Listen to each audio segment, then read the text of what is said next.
اللهم صل على سيدنا شفيعنا مولانا محمد كما تحب وترضى بأن تصلي عليه صلی اللہ تعالی علیہ وسلم۔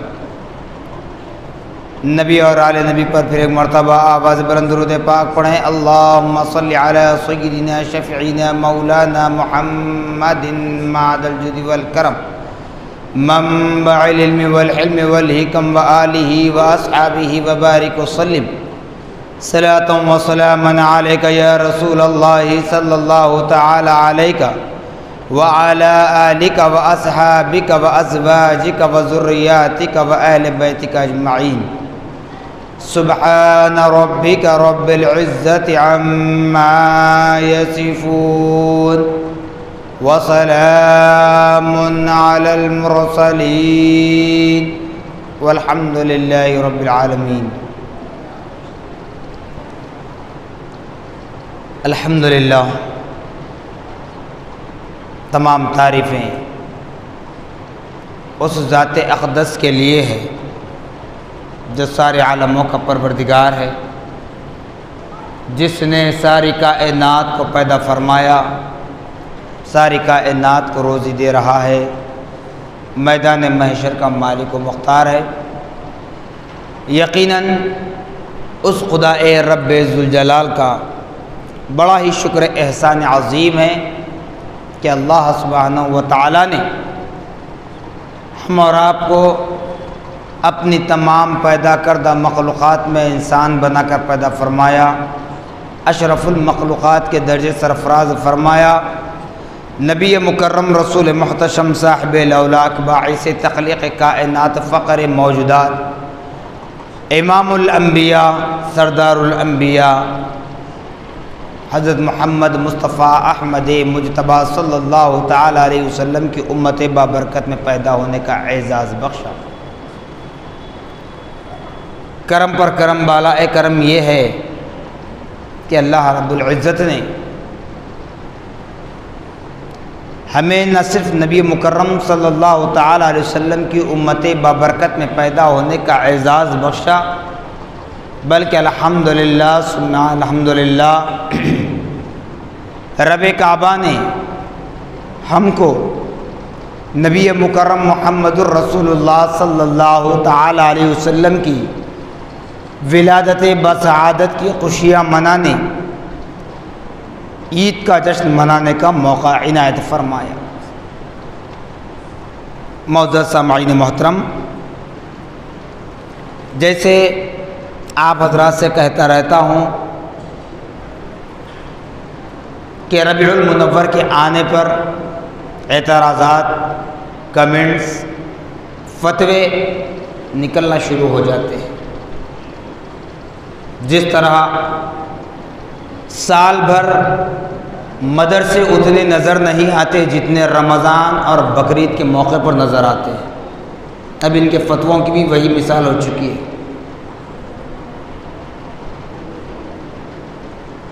بارہا یہ بات بتائی جاتی ہے اور میلاد پاک پر بولنے والوں کا مت دیکھیے، بلکہ قرآن جس کو کہہ رہا ہے اس کی مخالفت تم کر رہے ہو۔ اب دیکھیے، اپنے دلوں پر ہاتھ رکھ کر سوچئے، الفاظ کو ذہن میں رکھ لیجئے۔ اللہ رب العالمین نے کائنات کی رہنمائی کے لیے، ہدایت کے لیے، گائیڈنس کے لیے، گائیڈ کرنے کے لیے اللہ رب العالمین نے 1 2 1 ہزار 2 ہزار نہیں بلکہ کم و بیش 1,24,000 انبیاء علیہم السلام اجمعین کو اس روئے زمین پر جلوہ گر فرمایا۔ اب بتائیے، کم و بیش 1,24,000 انبیاء و رسول اس کائنات میں آئے، جلوہ گر ہوئے، تو ہر نبی کے ساتھ، ہر رسول کے ساتھ قانون الگ تھا یا نہیں؟ قانون بدلتا رہا یا نہیں؟ دیکھیے، آپ خود دیکھ لیں۔ پھر جب ان تمام انبیاء علیہم السلام اجمعین کو اس روئے زمین پر جلوہ گر فرمایا اللہ پاک نے، تو ایک حصہ دے دیا، ایک خطہ دے دیا، ایک قوم دے دیا، ایک کتاب دے دیا، ایک قانون دے دیا۔ جب دوسرے نبی آ رہے ہیں تو پہلے نبی کا قانون کالعدم، یعنی ختم کر دیا جاتا ہے، منسوخ کر دیا جاتا ہے۔ جب دوسرے نبی آ رہے ہیں، دوسرے رسول آ رہے ہیں، پھر ان کا نیا قانون، نیا آئین، نیا دستور شروع ہو جاتا ہے۔ نبی محمد الرسول اللہ صلی اللہ تعالی علیہ وسلم کو جب اس روئے زمین پر جل بگر فرمایا تو اب کہنے والے عالم کو مت دیکھیے، کہنے والے مفتی کو مت دیکھیے، کہنے والے مشائقین کو مت دیکھیے، قرآن پاک کو دیکھیے۔ قرآن کہہ رہا ہے وَمَا أَرْسَلْنَاكَ إِلَّا رَحْمَةً لِّلْعَالَمِينَ، اے حبیب ہم نے آپ کو سارے عالموں کے لیے رحمت بنا کر بھیجا، سارے عالموں کے لیے، روز اول سے روز آخر تک۔ اب آپ کہیں گے کیسے؟ نبی پاک صلی اللہ تعالیٰ علیہ وسلم کی زندگی 63 سالہ، تو پھر روز اول سے کیسے کہیں گے؟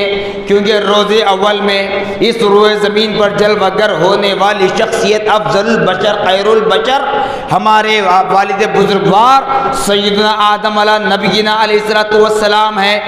تو پھر روز اول میں نبی محمد رسول اللہ کہاں سے؟ تو حدیث قدسی کو پڑھ لیجئے، بیان کیا جا رہا ہے لولاک لما خلقت الافلاک، اے حبیب اگر آپ کو پیدا کرنا مقصد نہ ہوتا تو میں کائنات کا ذرہ ذرہ پیدا نہ کرتا۔ اے حبیب آپ کو پیدا کرنا مقصد نہ ہوتا تو میں کائنات کا ذرہ ذرہ پیدا نہ کرتا، میں اپنی ربوبیت کو ظاہر نہ کرتا، میں اپنی اکتائیت کو ظاہر نہ کرتا، میں اپنی سمادیت کو ظاہر نہ کرتا، میں اپنے اکیلے پن کو ظاہر نہ کرتا۔ جس طرح آج تک میں راز کے پردوں میں چھپا ہوا تھا، اسی طرح راز کے پردوں میں مخفی رہا کرتا تھا، میں اپنے آپ کو ظاہر نہیں کرتا تھا۔ بس آپ کو پیدا کرنا مقصد ہے، اس لیے میں نے کائنات کو پیدا کیا، اس لیے میں نے کائنات کو پیدا کیا۔ کہتے ہو کہ مسلمانوں کی ایک بڑی جماعت گمراہ ہے، اتنا تو مان لیے نا۔ اسی لیے کہتا ہوں میں اپنی گفتگو میں ہر جگہ مسرور نہ صحیح تو مجبور صحیح ماننا پڑے گا، خوش ہو کر نہیں، غصے میں آ کر تو ماننا پڑے گا، کسی کے دباؤ میں آ کر تو ماننا پڑے گا، قرآن کے دباؤ میں تو آ کر ماننا پڑے گا، حدیث رسول کے دباؤ میں تو آ کر ماننا پڑے گا، مسلمان کا نام لے کر تو ماننا پڑے گا۔ اسلام کی جب بات آتی ہے تو شریعت محمدی کا نام لے کر تو ماننا پڑے گا۔ اب تو قائل ہو گئے کہ مسلمانوں کی بڑی جماعت وہ اہل سنت والجماعت، مسلمانوں کی بڑی جماعت وہ اہل سنت والجماعت۔ اہل سنت والجماعت ما انا علیہ و اصحابہ کی ترجمانی ہے، اور ما انا علیہ و اصحابہ سے بہتر دنیا میں کوئی نہ تھا، نہ ہے، نہ رہے گا قیامت تک، نہ ہے، نہ تھا، نہ قیامت تک آئے گا۔ کیوں؟ ما انا علیہ و اصحابہ، نبی فرما رہے ہیں میں اور میرے ساتھی۔ صحابہ ترجمہ ہوتا ہے یہاں پر، لیکن نبی کے اہل بیت بھی ہیں، نبی کی ازواج مطہرات بھی ہیں، نبی کی اولاد امجاد بھی ہیں، نبی کی آل بھی ہیں۔ ما انا علیہ و اصحابہ، میں اور میرے صحابہ جس جماعت میں ہیں وہ جماعت کامیاب ہے۔ یہ وہی سواد اعظم کی جماعت ہے، یہ وہی بڑی جماعت ہے مسلمانوں کی جو اہل سنت والجماعت ہے۔ اب کہتے ہو گمراہی پر ہیں، تو میں نے ربیع المنور کے ابتدا میں ہی بتلا دیا، ہم تو میدان محشر میں ان کو بتا بتا کر جنت میں جائیں گے، جو اللہ پاک ہمیں جنت کا سرٹیفکیٹ دے گا، وہ جنت کا سرٹیفکیٹ بتا بتا کر ہم جنت میں جائیں گے اور تمہیں جلا جلا کر جہنم کی آگ میں ڈھکیل دیں گے۔ یہ فیصلہ میں نہیں کر رہا ہوں، خدا کا فیصلہ ہے۔ نبی کی میلاد پر بڑا اعتراض کرتے ہو، کہتے ہیں قرآن میں ہے کیا، حدیث میں ہے کیا، صحابہ نے کیا تھا کیا؟ اب یہ وما ارسلناک الا رحمۃ للعالمین قرآن میں نہیں تو کیا میرے ابا کی کتاب میں ہے؟ لا اقسم بہذا البلد وانت حل بہذا البلد، اللہ رب العالمین فرما رہا ہے میں اس شہر کی قسم کھاتا ہوں، اس شہر کی قسم اس لیے کھاتا ہوں کہ اے نبی تو اس شہر میں پیدا ہوا۔ یہ قرآن کی آیت نہیں تو کیا میرے دادا جان کی بایوگرافی ہے؟ بتائیے، کیا میرے جامع کے کسی عالم مفتی کا فتویٰ بتا رہا ہوں؟ ارے قرآن کی تو آیت دے رہا ہوں، انکار کر رہے ہو؟ تو پھر میں پوچھتا ہوں، اب میں پوچھتا ہوں، جب گھر میں بچے پیدا ہوں خوشی منانا یہ کہاں سے ثابت ہے قرآن میں؟ بتاؤ، بتائیے، قرآن میں ہے تو، حدیث میں ہے تو بتائیے۔ جس طرح تم خوشی مناتے ہو، ارے خوشی تو منانا ہے، ہم انکار نہیں کر رہے ہیں، لیکن تم سے سوال اس لیے کر رہے ہیں کہ تم آقا دو جہاں محمد عربی صلی اللہ علیہ وسلم کی ذات مقدسہ پر اعتراض کر رہے ہو نا، غلط کمنٹس کر رہے ہو نا، اس لیے ہم تم سے پوچھ رہے ہیں۔ اس وقت کبھی کسی مفتی سے جا کر پوچھے ہمارے گھر بچہ پیدا ہوا، ماں خوش ہو رہی ہے، تکلیف میں ہے پھر بھی خوش ہو رہی ہے، باپ خرچے میں ہے پھر بھی خوش ہو رہا ہے، دادا بھی خوش ہو رہا ہے، نانا بھی خوش ہو رہا ہے، دادی بھی خوش ہو رہی ہے، نانی بھی خوش ہو رہی ہے، سب کے سب خوشیاں منا رہے ہیں، مفتی صاحب یہ کہاں سے اس کا دلیل دیجئے، ثبوت دیجئے، پروف دیجئے مانگتے کیا؟ کبھی پوچھے؟ اس وقت کیوں یاد نہیں آتا؟ جب نبی کی میلاد کی بات آتی ہے تو فوراً دماغ کھل جاتے ہیں، قرآن میں ہے کیا، حدیث میں ہے کیا، صحابہ نے کیا تھا۔ ارے صحابہ کی بات پوچھنے والوں ہزارہا مرتبہ کہہ دیا کہ صحابہ جو نبی کی تعظیم کرتے تھے نا، صحابہ جو نبی کی تعظیم کیا کرتے تھے، صحابہ کے چپل جوتیوں کو لگنے والی دھول کے برابر بھی تم نہیں پہنچ سکتے۔ کہاں تم صحابہ کی برابری کرنے کو چل رہے ہو؟ میلاد پر اعتراض کیوں ہے؟ اتنی چبن کیوں ہے؟ جب تم اپنے پاس سیاسی قائدین کو بلاؤ، اپنی جماعت کا انوگریشن کرو، اپنے مکتب کا یوم تاسیس کرو تو اعتراض نہیں، تم اپنے پرچم لہراؤ تو اعتراض نہیں، نبی کی میلاد کے جھنڈوں پر اعتراض کیوں ہو رہا ہے؟ اعتراض تکلیف کیا ہے؟ نبی پاک صلی اللہ علیہ وسلم کی میلاد منا تکلیف کیا ہے؟ اور بتاؤ اہل سنت والجماعت کے کسی عالم نے، کسی حافظ نے، کسی مفتی نے، کسی امام نے، کسی مؤذن نے، بلکہ کسی معصوم بچے نے تمہیں زبردستی میلاد کے جلسے میں بلوایا، میلاد کے جلوس میں بلوایا؟ کیا تمہیں میلاد کا کھانا زبردستی تمہارے منہ میں ٹھونسا؟ پھر اعتراض کیوں، تکلیف کیوں؟ کیا تم پیسہ دے رہے ہو؟ کیا تم فنڈنگ دے رہے ہو ہمیں؟ ہم خدا کی نعمتوں کا چرچا کر رہے ہیں، خدا نے ہمیں دولت دی ہے، ہم دولت لٹا رہے ہیں۔ ارے یاد رکھ لو یہ تو روپیہ ہے، دولت ہے، وقت پڑنے پر یہ اہل سنت والجماعت غلامان مصطفیٰ نبی کے نام پر اپنی جان کا نذرانہ پیش کر دیں گے، اپنے سروں کو کٹوائیں گے، اپنا خون بہائیں گے، مگر نبی کی میلاد سے ہم پیچھے نہیں ہٹیں گے۔ بارہا بتایا جا رہا ہے نبی پاک صلی اللہ علیہ وسلم کی ولادت باسعادت کی خوشی ہم کیوں کرتے ہیں؟ اسی لیے کرتے ہیں کہ جس کے صدقے اللہ پاک نے کائنات کو وجود بخشا۔ اب تم کہتے ہو ہم بھی عبادت کریں گے، ہم بھی ذکر و اذکار کریں گے تو اس مقام تک پہنچیں گے، تو ٹھیک ہے، اب میں بتاؤں گا تم کو کہ ایک آگ لگا دو، آگ لگا دو اور اس میں اپنے کسی بچے کو ڈال دو یا خود کود جاؤ، دیکھیں گے بچ کر آئیں گے تم۔ کوئی آگ میں جا کر بچ کر آ سکتا ہے؟ پھر حضرت ابراہیم خلیل اللہ علیہ نبی علیہ الصلوۃ والسلام کو نارے نمرود میں ڈالا گیا مگر آگ نے جلایا نہیں۔ نارے نمرود میں ڈالا گیا، ابراہیم کو آگ نے جلائی نہیں۔ اور اس وقت جبرائیل ہیں، پوچھتے ہیں حل کا حاجت یا ابراہیم، اے ابراہیم کوئی حاجت ہو تو بتاؤ، رب کی بارگاہ میں عرض کروں گا۔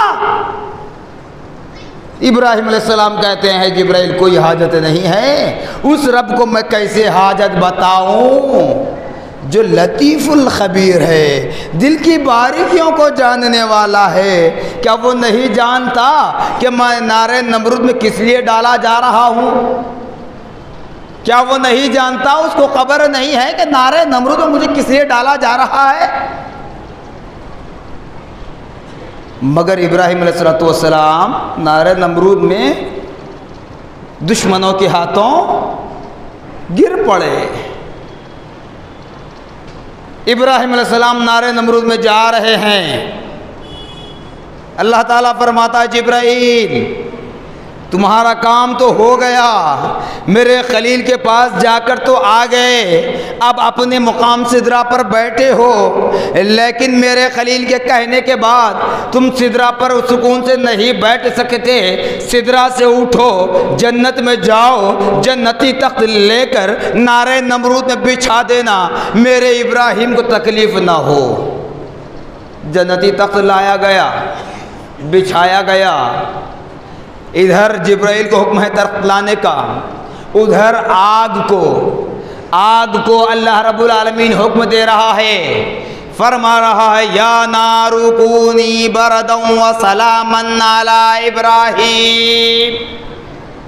آیات، قرآن کی آیت پڑھ رہا ہوں بھائی، کو عربی سینٹنس نہیں پڑھ رہا ہوں۔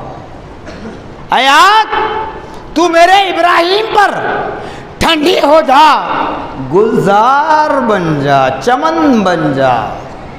نادان جشن منا رہے تھے اوپر کہ ہم نے ابراہیم کو جلا ڈالا، خاک کر ڈالا، لیکن خدا کی قدرت کو سمجھا کسی نے نہیں سمجھا۔ اگر سمجھتے ہوتے تو وہ عمل نہیں کرتے۔ حضرت ابراہیم السلام صحیح سلامت اس نارے نمرود سے نکل کر آئے، آپ کے جسم مبارکہ پر کہیں پر کوئی آگ کا شعلہ بھی ٹچ نہیں کیا۔ ارے تم خود کہتے ہو نا اپنے بیانات میں نماز پڑھو، اپنی پیشانی کو سجدے میں جھکاتے رہو، جس پر دوزخ کی آگ حرام ہو جائے گی۔ بندے جب تو نبی کی میلاد کی مخالفت کرتے ہوئے نماز پڑھتا ہے تو تیری پیشانی کو جہنم کی آگ چھو نہیں سکتی، جس کی پشت میں نور محمدی ہے تو خاک اس کو کیا آگ چھو سکے گی؟ کہتے ہو اعتراض کیجئے۔ کیوں؟ جس وقت ہم جامع پڑھا کرتے تھے اس وقت ہمارے بزرگ اساتذہ اجلہ وہ ادارے فانی سے دائجل کو لبیک کہہ چکے ہیں، اللہ رب العالمین ان کے صدقے ہماری مغفرت فرمائے۔ ہمیں پڑھاتے وقت کہا کرتے تھے کہ بیٹے جب تک تمہاری مخالفت نہ ہو تو سمجھنا تمہاری کامیابی امپاسبل، تمہارے اگینسٹ کوئی آئے تو پھر تمہاری کامیابی ہے، کوئی مخالفت نہ کرے تو تمہاری کامیابی نہیں ہوئی۔ ایک دوسری بات یہ بتاتے تھے کہ کوئی بھی شخص اسی درخت پر، اسی جھاڑ پر پتھر مارتا ہے جس درخت پر پھل لگے ہوئے ہوتے ہیں۔ بھائی ہم پتھر ماریں گے کسی جھاڑ پر تو مقصد کیا ہوتا ہے؟ کچھ مل جائے ہمیں۔ تو جس درخت پر پھل ہوتا ہے اسی پھلدار درخت کو پتھر مارے جاتے ہیں۔ تو ہمارے نبی کی ذات پھلدار درخت ہے، اس لیے فتووں کے پتھر ہمارے منہ پہ مارے جاتے ہیں، لیکن کچھ حاصل ہونے والا نہیں ہیں۔ پتھر مارو بلکہ تم خود پتھر بن جاؤ، کچھ بھی ملنے والا نہیں ہے۔ اور یہ اہل سنت والجماعت نے طے کر لیا کہ مرتے دم تک میلاد منائیں گے، ہم اپنے معصوم بچوں کو بھی میلاد منانا سکھائیں گے۔ اگر اللہ اجازت دے، جب میدان محشر میں اعمال کی گھٹیریاں کھولی جائے گی، ڈگری دینے کا وقت ہوگا،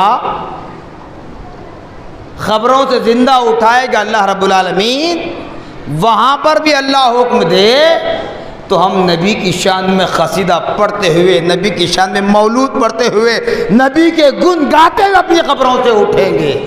یہ دنیا میں ہی نہیں، نبی کی ذات پر اعتراض میں نے بتا دیا اس سے پہلے بھی، اگر نبی کی میلاد پر اعتراض کرتے ہوئے فضول خرچی نہ جائے، شرک بدعت کے فتوے تم دو تو تمہارے پیدا ہونے سے لے کر مرنے تک ساری زندگی جینا حرام ہو جائے گا۔ کوئی چیز نبی کے دور میں نہیں تھی جتنی چیزیں تم استعمال آج کر رہے ہو، جتنی چیزیں تم آج استعمال کر رہے ہو، یوز کر رہے ہو، کوئی چیز نبی کے دور میں نہیں تھی۔ کیوں یوز کر رہے ہیں بھیا؟ چھوڑ دو نا، پھر نکل جاؤ جنگلوں میں، دیکھیں گے کتنی طاقت ہے۔ ارے میرا نبی تبلیغ فرمایا کرتے تھے، میرے نبی تبلیغ کی، لیکن کبھی کھانے کی فکر نہیں کی۔ تمہاری تبلیغ، تمہارے دین کا پیغام ایسا کہ کھانے کی تمہیں فکر ہوتی ہے، پینے کی تمہیں فکر ہوتی ہے، سونے کی تمہیں فکر ہوتی ہے۔ کہتے ہو نا نبی نے فاقہ کیا، پیٹ پر پتھر باندھا، تم کیوں پھر کھانا لے کر جگہ جگہ پھر رہے ہو؟ تم بھی پتھر باندھ کے پھرو۔ اہل سنت والجماعت پر اعتراض کرتے ہو کہ گمراہ جماعت ہے، تو تم کیوں کھانا، سالن، بستر، تکیا سب لے کر پھر رہے ہو؟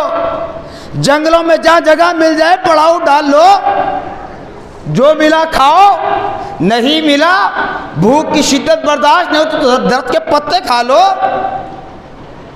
پھر تمہیں کھانے پینے کی، سونے کی فکر کیوں ہے؟ مجھے کوئی سروکا نہیں ہے، اللہ اس کا رسول حاضر و ناظر ہے، نہ ان پر کوئی لفظ کہنا میرا مقصد ہے، بلکہ ہمارے نوجوانوں کو جو بہکانے کی کوشش کر رہے ہیں وہ ذہن کھولنے کے لیے بول رہا ہوں۔ کیوں؟ جس کی قبر میں اس کو جواب دینا ہے، جس کی قبر کا اس کو جواب دینا ہے۔ ان سے مجھے کوئی سروکا نہیں، ان پر کچھ بولوں تو میری بات کمپلیٹ ہو جائے گی، نہ بولوں تو میری بات انکمپلیٹ رہ جائے گی، ایسا کوئی میرا مقصد نہیں ہے۔ مگر ہم یہ کہتے ہیں کہ ہم زبردستی تمہیں میلاد کے جلسے میں بلاتے نہیں، تو آؤ بھی نہیں، آنا ہے یا مرضی، نہیں آنا ہے مرضی، لیکن برا مت کہو، برا مت کہو۔ اس کے بعد بھی اپنی ہٹ درمی پر اڑے رہو تو پھر تم اپنے فتووں کو اور اپنی تمام باتوں کو اچھی طرح اپنے ذہن میں بٹھا لو، اور نبی کی میلاد کیا ہے، نبی کی ولادت کیا ہے، اس کی خوشی کیوں منانا ہے، ان باتوں کو بھی ذہن میں رکھ لو۔ میدان محشر میں اللہ تعالیٰ فیصلہ کرنے والے ہیں، اللہ تعالیٰ فیصلہ کرنے والے ہیں، وہاں دیکھیں گے۔ ارے ہر آئے دن تو نبی کریم صلی اللہ تعالی علیہ وسلم اگر اس روئے زمین پر بشری تقاضے میں نہ آتے تو بتاؤ تمہیں کون زندگی جینے کا سلیقہ سکھلاتا؟ کون سکھلاتا؟ ارے سیدھی سیدھی باتیں، آپ کو کوئی کہانی یا حکایتیں پیش کرنا مقصد نہیں ہے، قرآن سے ہی دلیلیں دیا میں نے بارہا، پھر ایک بار کہتا ہوں ذہن میں بٹھا لیں۔ اللہ تعالیٰ قرآن پاک میں فرمایا اقیموا الصلاۃ، نماز قائم کرو، وآتوا الزکاۃ، زکوٰۃ دو، پھر فرمایا یا ایھا الذین آمنوا کتب علیکم الصیام کما کتب علی الذین من قبلکم لعلکم تتقون، اے ایمان والو تم پر روزے فرض کیے گئے جس طرح تم سے پچھلے والوں پر بھی فرض کیے گئے تھے تاکہ تم متقی پرہیزگار بن جاؤ۔ جی پھر اس کے بعد وَأَتِمُّ الْحَجَّ وَالْعُمْرَةَ لِلَّهِ، استطاعت ہونے پر حج بھی کرو، عمرہ بھی کرو، چلیے مانے عمرے کو ہٹا دیجیے، حج کی بات لے لیجیے جو فرض کی بات کرنا چاہتا ہوں میں۔ اب قرآن میں یہ ذکر ہے تو نماز قائم کرو فرمایا اللہ نے۔ ابھی 5 وقت نماز پڑھنا کس نے بتایا تمہیں؟ بتاؤ بتاؤ۔ نماز 5 وقت پڑھنا، ہفتے میں 1 مرتبہ جمعہ کا دن جو عید المومنین کہلاتا ہے، جمعہ کی نماز پڑھنا، کوئی فوت ہو جائے تو نماز جنازہ پڑھنا، رمضان کے اختتام پر عید الفطر کی نماز واجب ادا کرنا، عید الاضحیٰ کی 10 تاریخ کو نماز عید واجب ادا کرنا، یہ کس نے بتلایا؟ قرآن میں کہیں ہے تو بتاؤ مجھے۔ قرآن میں تو ذکر ہے اقیموا الصلاۃ وآتوا الزکاۃ، قرآن میں ذکر ہے ان الصلاۃ تنہی عن الفحشاء والمنکر، نماز بے حیائی بری باتوں سے روکتی ہے، لیکن نماز کا طریقہ قرآن میں کہاں ہے؟ اتنے وقت کی نماز پڑھنا قرآن میں کہاں ہے؟ بتاؤ۔ زکوٰۃ دینا ہے، زکوٰۃ کے لیے تمہارے پاس 6 تولے سونا ہونا، یہ نصاب کہاں ہے؟ قرآن میں کہاں ہے بتائیے۔ 42.5 تولے چاندی ہونا قرآن میں کہاں ہے بتائیے۔ اس پر 1 سال گزرنا قرآن میں کہاں ہے بتائیے۔ پھر 2.5%، 2.5 اس پر زکوٰۃ نکالنا قرآن میں کہاں ہے بتائیے جی۔ پھر روزے کا جب ذکر آیا، اللہ تعالیٰ کیا فرما رہا ہے؟ معصوموں سے پوچھتے ہو نا میلاد منانا قرآن میں ہے کیا؟ میلاد کا نام لے کر پوچھتے ہو۔ اب بتائیے، یا ایھا الذین آمنوا، لفظ وٹ ٹو وٹ ترجمہ کر رہا ہوں، یا ایھا الذین آمنوا، اے وہ لوگوں جو ایمان لائے ہو، جن کے دلوں میں ایمان ہے، اللہ ان سے مخاطب ہو کر فرما رہا ہے کتب علیکم الصیام، کتب علیکم الصیام، تم پر روزے فرض کیے گئے، کما کتب علی الذین من قبلکم، جیسا کہ تم سے پچھلے والوں پر بھی فرض کیے گئے تھے، لعلکم تتقون، تاکہ تم متقی پرہیزگار بن جاؤ۔ اب رمضان کے روزوں کا ذکر ہے یہاں پر۔ جب قرآن نازل فرمایا اس آیت پاک کے لیے وضاحت کر رہا ہے، شہر رمضان الذی انزل فیہ القرآن، رمضان کا وہ مہینہ جس میں قرآن نازل کیا گیا، تو قرآن کے نزول کے لیے رمضان کی وضاحت کر دی۔ جب روزے فرض کر رہا ہے اللہ رب العالمین تو یہ نہیں فرمایا یا ایھا الذین آمنوا کتب علیکم الصیام رمضان، نہیں ہے، صیام رمضان نہیں ہے، تو پھر رمضان کا روزہ تم نے کیسے تصور کر لیا بتاؤ؟ پھر روزہ دن میں رکھنا ہے یا رات میں رکھنا ہے؟ کیونکہ اللہ رب العالمین فرما رہا ہے لا یکلف اللہ نفسا الا وسعها، میں میرے بندے کو تکلیف میں، مشقت میں، مصیبت میں نہیں ڈالتا، اس کو اتنی تکلیف دیتا ہوں جتنی وہ برداشت کرتا ہے۔ اللہ جانتا ہے میرا کون سا بندہ کتنی مصیبتوں میں اٹل رہے گا، کتنی تکالیف پر میری حمد و ثنا بیان کرے گا، کیسے کیسے آفات و بلیات اس پر اگر نازل ہو جائیں تو وہ میری رسی کو مضبوطی سے تھامے رہے گا، یہ وہ بہتر جانتا ہے۔ اس لیے فرما رہا ہے میں میرے بندے کو اتنی ہی تکلیف دیتا ہوں جتنا وہ برداشت کرتا ہے۔ تب راحت کب ہے روزہ رکھنے میں؟ دن میں ہے یا رات میں؟ اگر ہم اپنی عقلوں کے اعتبار سے کہیں گے تو روزہ رکھنے میں راحت رات کا روزہ ہوگا، کیونکہ رات سونے کا وقت ہوتا ہے نا۔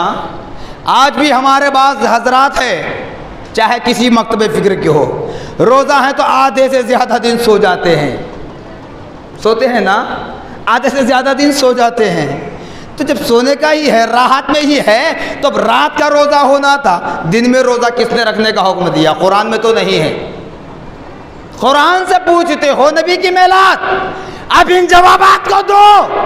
ہم تو قرآن سے بتا رہے ہیں لا اقسم بہذا البلد وانت حل بہذا البلد، قرآن کہہ رہا ہے وما ارسلناک الا رحمۃ للعالمین۔ اتنا ہی نہیں، ایک فرض اور باقی ہے، حج۔ وَأَتِمُّ الْحَجَّ، حج ادا کرو زندگی بھر میں ایک مرتبہ، جب تم اپنی تمام تر ذمہ داریوں سے فارغ ہو جائیں۔ صرف مطلب یہ نہیں کہ بچیوں کی شادیاں ہو جائیں گی تو میں حج کر لوں گا، نہیں، بچوں کی بھی شادیاں ہونا، بچوں کی بھی شادیاں ہونا۔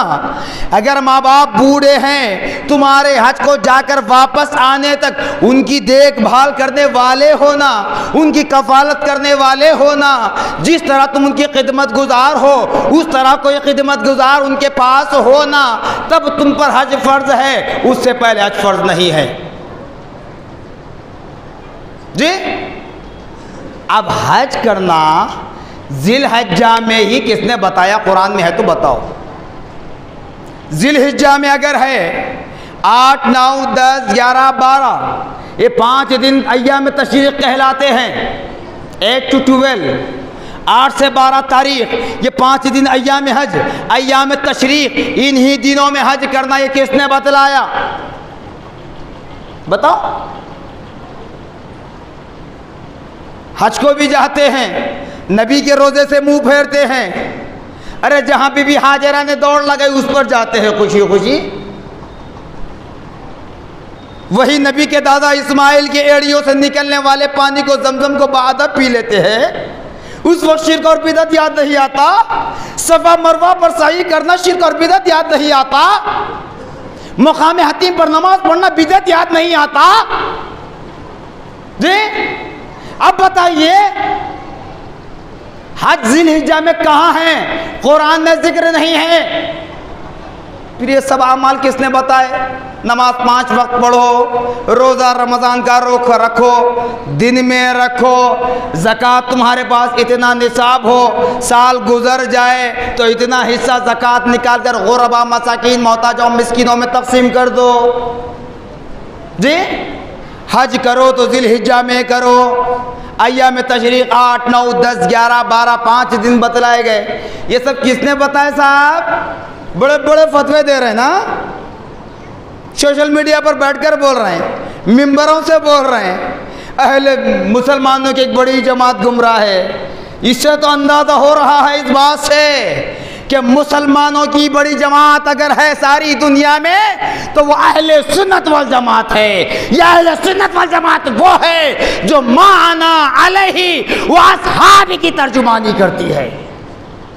اور یاد رکھ لیں، نبی کی میلاد شرک نہیں ہے، بدعت نہیں ہے، فضول خرچی نہیں ہے، ناجائز نہیں ہے، بلکہ کہنے والے ناجائز ہیں۔ اب پھر پوچھتا ہوں، یہ بات بتائیے، نبی کی میلاد کا نام لیتے ہی سینوں پہ سانپ لوٹنا شروع ہو جاتے، اللہ نے ایک توفیق دے بیچاروں کو، نہ بولتے تو اچھا ہوتا، بول کے بڑا قصور کر لیتے ہیں۔ قرآن سے پوچھتے ہیں نا، جناب والا عالم ہو غیر عالم، مدرسے سے جڑا ہو یا مسجد سے جڑا ہو یا کسی اور سے جڑا ہو، مجھے واسطہ نہیں ہے۔ فتوے دینے والے، میرے نوجوان بھائیوں کو سمجھانے بہکانے والے، اس بات کو اچھی طرح ذہن میں بٹھا لے، ہم کسی ریال ڈالر پر بکنے والے نہیں ہیں، پٹرول ہو کے دودھ ہو ہم بکنے والے نہیں ہیں، گاڑی ہو کے سیل فون ہو ہم بکنے والے نہیں ہیں، دولت ہو کے عورت ہو ہم بکنے والے نہیں ہیں۔ ہم مصطفیٰ جہاں رحمت پر اپنے آپ کو بیچ دیا ہے، ہم نے مصطفیٰ کے ہاتھ میں ہاتھ دے دیا ہے عالم تصور میں، ہم نبی کے دامن کو تھامے ہوئے ہیں، اور ہمارا چہرہ کفن میں لپٹا جائے گا اس وقت بھی ہمارے ان ہاتھوں میں نبی کا دامن ہے اور رہے گا۔ میدان محشر میں اٹھیں گے تو اسی نبی کے رخ زیبا کا دیدار کریں گے، بعد میں خدا کا دیدار ہوگا، اسی نبی کے قدموں میں اپنی جان قربان کر دیں گے، اسی نبی کے دست نبوت سے جام کوثر پئیں گے، اسی نبی کی شفاعت عظمیٰ سے خدا کا دیدار ہمیں نصیب ہوگا۔ پوچھتے ہو معصوموں سے میلاد منانا قرآن میں ہے. خدا را اللہ اس کے رسول کا واسطہ حد پار نہ کریں, حد پار نہ کریں, کہیں ایسا نہ ہو قیامت ٹوٹ پڑ جائے. قرآن میں ہے کیا؟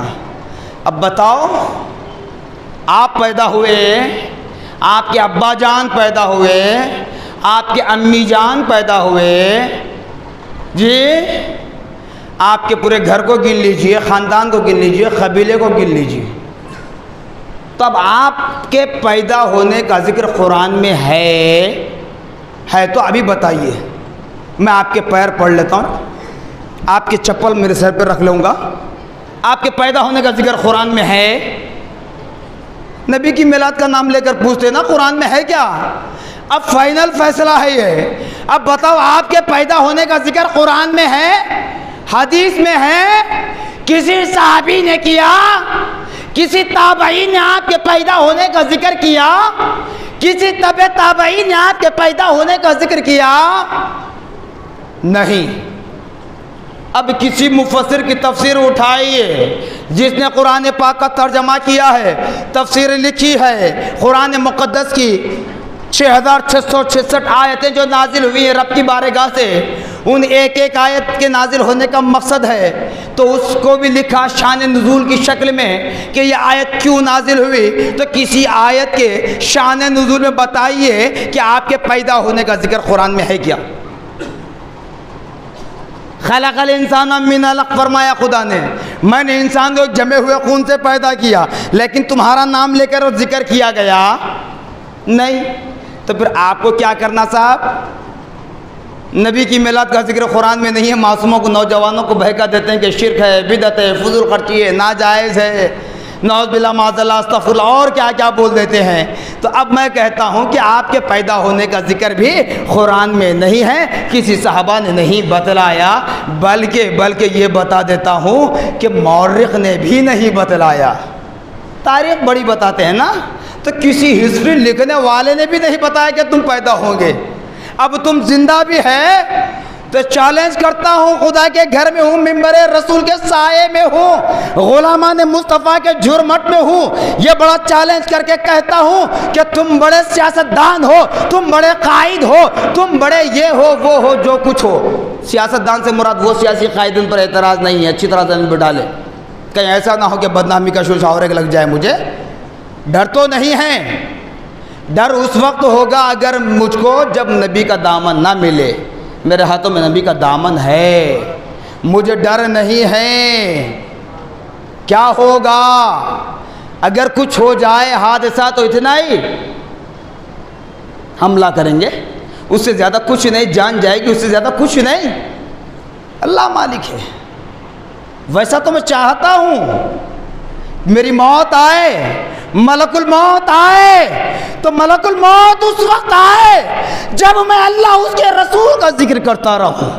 ملک الموت آئے میری روح قبض کرنے کے لیے اس وقت جب میں اللہ, رسول اور اس کے انعام یافتگان بندوں کا ذکر خیر کرتا رہوں. تمنا ہے, تمنا ہے. کہتے ہو نا, معصوموں سے پوچھتے ہو, تو پھر بتاؤ نا صاحب, نبی کی میلاد کا ذکر نہیں ہے, مانتا ہوں, ٹھیک ہے, من نہیں ہے. آپ کے پیدا ہونے کا ذکر نہیں ہے, اب آپ کو کیا کرنا؟ نبی کی میلاد منانے کو شرک, بدعت, تمام فتوے آپ دے دیے. اب آپ کے پیدا ہونے کا ذکر قرآن میں نہیں ہے, آپ کو کیا کرنا؟ مار دینا. کتنوں کو ماریں گے؟ اس لیے ہم مار کر قاتل بننا نہیں چاہتے. ہم قتل کا جرم اپنے سر پر, اپنے کندھے پر لینا نہیں چاہتے. اور جو کہہ رہا تھا یہی کہ آج بھی تم زندہ ہے نا, بڑی طاقت ہے, بڑی دولت ہے, سب کچھ ہے. بتاؤ, بڑے سے بڑے سفلی عامل کرنے چلے جاؤ, بڑے سے بڑے جادوگر کرنے چلے جاؤ, جہاں جاتے ہو جاؤ, تم کب مرو گے, تم کب کیا کرو گے بتا سکتا؟ نہیں بتا سکتا, نہیں بتا سکتا. لیکن میرے نبی نے بتلایا, میرے نبی نے بتلایا. جب میرے نبی کی بارگاہ میں اہل عرب, کفار مکہ جب بے ادبی کرتے, گستاخی کرتے, صدیق, عمر, عثمان, علی, کھڑے ہو جاتے، کمر بستہ ہو جاتے، اپنی نیام سے تلوار نکال لیتے تو سرکار میرے منع کرتے تھے، کہتے تھے کہ بابا مت مارو۔ کیوں؟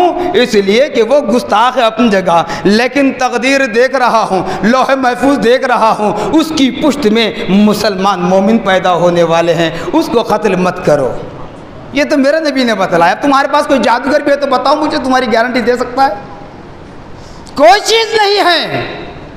اس لیے کہا جاتا ہے صاحب، میں نے بارہا کہا، یہ اہل سنت والجماعت کہتے ہوئے میں اپنی حمایت کرنا بھی مقصد نہیں ہے، میں نے اپنے آپ کی اصلاح کرنا بھی چاہا، اپنی جماعت کی بھی اصلاح کرنا چاہا۔ یہ جماعت کوئی آج کی جماعت نہیں ہے، ما انا علیہ و اصحابی سے سمجھو کب کی جماعت ہے جی۔ تو اس لیے کہا جاتا ہے حلال لقمہ کھائیے، حلال نوالا کھائیے۔ کیوں؟ آپ جو نوالا کھائیں گے اسی نوالے کے اعتبار سے الفاظ بھی زبان سے نکلیں گے، لکھنے کے لیے بیٹھے تو قلم بھی وہی لکھے گا جو نوالا تم نے کھایا ہے۔ اس کی مثال بھی اگر بتا دوں، وقت ہو رہا ہے مگر ایک مثال دے دیتا ہوں۔ اب آم کا درخت اگانا آپ چاہتے ہیں زمین میں، آپ اپنے گھر میں، گیلری میں، کہیں بھی، اپنے کھیت میں، جنگل میں، زمین پر کہیں بھی آم کا درخت اگر اگانا چاہتے ہیں تو وہاں انگور کی بیجیں، جام کی بیجیں جی، سپوٹے کی بیجیں اگر ڈال دیں تو آم کا درخت اگے گا؟ نہیں اگے گا۔ آم کا درخت اگانے کے لیے آم کی گھٹلی کو ہی ڈالنا پڑے گا، جام کا درخت اگانے کے لیے جام کی بیجوں کو ہی ڈالنا پڑے گا۔ تو ایسے ہی جو لقمہ ہم کھاتے ہیں، جو نوالا ہمارے حلق سے اترتا ہے، ہمارے پیٹ میں جاتا ہے، جب وہ اپنے معدے سے گزرتے ہوئے نکلتا ہے، پھر جتنا حصہ ہمارے جسم میں خون بنانے کی صلاحیت ہو رکھتا ہے وہ رک جاتا ہے۔ جب وہ خون بن جاتا ہے، جب ہم بولتے ہیں تو وہی بولتا ہے جس نے خون بنایا، جس لقمے نے جس طریقے کا خون بنایا۔ تو اس لیے حلال کھاؤ، اچھی باتیں نکلتی ہے زبان سے۔ حلال نہیں کھاؤ گے، اب کیا کھاتے آگے میں نے بولتا، حلال نہیں کھاتے، حق پر نہیں رہتے تو زبان بھی ناحق ہوتی ہے، قلم بھی ناحق چلتا ہے، تمہارا اسپیکر بھی ناحق ہی آواز پہنچاتا ہے۔ تو بہرحال سامعین محترم، اللہ اس کے رسول کا واسطہ، نبی مکرم صلی اللہ علیہ وسلم کی ولایت بسعادت کی خوشی منانا یقیناً یہ صرف صحابہ کا ہی عمل نہیں ہے، بلکہ خود خدا رب العالمین نے اپنے کلام مجید میں نبی کے پیدا ہونے کی جگہ کی عظمت بتلانے کے لیے قسم کھا کر بتلا دیا ہے۔ تو لہذا نبی کی میلاد کا جلسہ کریں، جلوس کریں، اطعام طعام یعنی کھانے کا اہتمام کریں، یہ اپنی مرضی ہے۔ اسی لیے کہتا ہوں کہ کسی سے کوئی چندہ نہ مانگے، کسی سے کوئی چندہ نہ مانگے، جتنی استطاعت اپنی ہے اتنی استطاعت پر آپ عمل کر لیں، اللہ رب العالمین کی بارگاہ میں وہ قابل قبول ہے، مقبول ہو جائے گا جی۔ اور یہ بھی بات ذہن میں رکھ لیں، آپ جھنڈیاں لگائیں، لائٹنگ لگائیں، جھنڈے لگائیں، لیکن ان گھروں پر، ان عبادت گاہوں کی جانب نہ لگائیں جہاں سے فتنے اٹھتے ہیں، چاہے برادران اسلام ہو کے برادران وطن، کیونکہ اللہ تعالیٰ نے فرما دیا، حکم دے دیا، لا اکراہ فی الدین، ہمارے دین میں کوئی زبردستی نہیں ہے، کسی کو ہم زبردستی منوانا نہیں ہے، قسمت ان کی، نصیب ہمارے، بس اپنی قسمتوں پر ناز کریں کہ اللہ پاک نے ہمیں نبی محمد الرسول اللہ صلی اللہ تعالیٰ علیہ وسلم کی امت بابرکت میں پیدا فرمایا اور نبی کی میلاد منانے والا بنایا۔ بس اپنے بچوں کو نبی کی محبت سکھائیں، نبی کریم صلی اللہ علیہ وسلم کی زندگی کے واقعات ان کے سامنے پڑھ کر سنائیں، انشاءاللہ ہماری زندگیاں کامیاب و کامران ہوگی۔ جزاکم اللہ خیرا جزا، وآخر دعوانا الحمدللہ رب العالمین۔ سنت ادا فرمائیں۔